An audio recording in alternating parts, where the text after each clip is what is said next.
بہادروں کا خاندان۔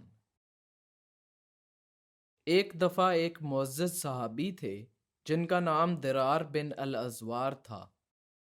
وہ ایک بہادر جنگجو تھے جن میں کوئی خوف نہ تھا، جس کی وجہ سے خالد بن ولید نے شام کو فتح کرنے کے لیے آپ پر انحصار کیا، یہاں تک کہ آپ خالد بن ولید کی فوج کے ایک مضبوط رکن بن گئے۔ اس سے پہلے مسلمان اور رومیوں کے بیچ میں جنگ ہوئی تھی۔ رومیوں کے پاس 90,000 سپاہی تھے جبکہ مسلمانوں کے پاس صرف 30,000 سپاہی تھے۔ درار نے اپنی جنگی صلاحیت کا اعلیٰ مظاہرہ کیا اور بہت سے رومیوں کو مار ڈالا۔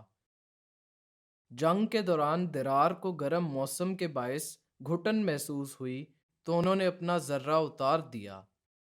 جب دشمن کی فوج کو اس کا اندازہ ہوا تو انہوں نے فوراً اس شخص سے جان چھڑانا چاہی جس نے ان کے کافی فوجیوں کو ہلاک کیا تھا۔ انہوں نے آپ کو گھیر لیا لیکن آپ نے سب کو مار ڈالا اور تب سے آپ نہتے شیطان کے نام سے جانے لگے۔ یہ بات دشمنوں کے بیچ تیزی سے پھیل گئی۔ مزید یہ کہ دمشق کے محاصرے کے وقت درار کافروں کے لشکر میں داخل ہوئے تو کافرین آپ سے آمنے سامنے نہ لڑ سکے۔ انہوں نے آپ پر تیر برسانا شروع کر دیے یہاں تک کہ آپ گر پڑے۔ وہ آپ کو اس وقت کے شہنشاہ ہرکیولیز کے پاس زندہ تحفے کے طور پر لے کے جانا چاہتے تھے تاکہ وہ آپ کا سر خود قلم کر سکے۔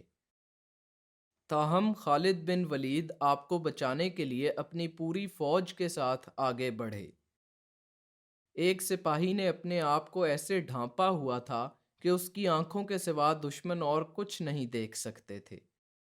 اس بہادر انسان نے بہت سے کافروں کو مارنا شروع کیا اور انہیں اس بات پر آمادہ کرنا شروع کر دیا کہ وہ ان میں سے مزید کو مار ڈالیں۔ خالد بن ولید نے جب یہ دیکھا تو کہا، تم نے ہمارے دلوں کو اپنی جنگجو صلاحیتوں سے متاثر کر دیا ہے، تم کون ہو؟ وہ بہادر شخص اس بات کا جواب دیے بغیر مزید دشمنوں کو مارنے کے لیے روانہ ہوا۔ چنانچہ خالد بن ولید نے رومانوی فوج پر مکمل حملہ کرنے کا حکم دیا اور اس بہادر سپاہی کا نام جاننے پر اصرار کرتے ہوئے کہا، آپ کا نام کیا ہے؟ ہم آپ کو اس کارکردگی کے لیے عزت سے نوازنا چاہتے ہیں۔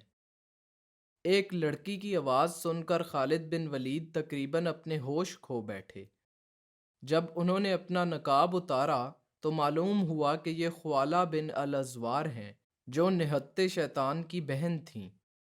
آپ نے خالد بن ولید سے التجا کی کہ وہ آپ کو لڑتا رہنے دیں اور اپنے بھائی کو بچانے دیں۔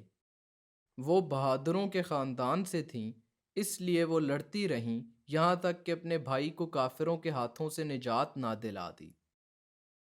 آپ اپنے بھائی کی نجات کی بنیادی وجہ تھیں اور آپ اسلام کی تاریخ میں سب سے بہادر خاتون جانی جاتی ہیں۔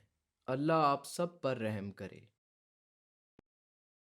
محمد رسول اللہ والذین معه اشداء علی الکفار رحماء